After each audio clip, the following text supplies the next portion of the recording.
Bu ko'rib turgan karbon elementlar O'zbekistonda qilingan va buni Adams Carbon qilishgan. Assalomu alaykum aka, yaxshimisiz?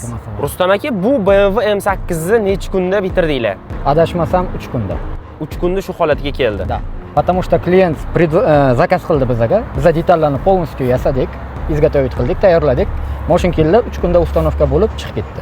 Mashinalarga bunaqa tuning qilish necha pulga tushadi aka? Shohruh, men sizga aytaman, например, boshqa davlatdan zakaz qilganingizdan ko'ra O'zbekistonda zakaz qilsangiz $20,000 arzoniga sizga tushadi. И качество bo'yicha может быть лучше, но не хуже точно.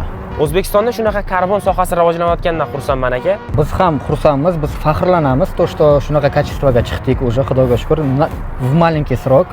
И bundan buyog'i yanada ham o'sishga harakat qilamiz. Adams Carbon qilgan mehnatga bitta o'zlaringiz baho beringlar.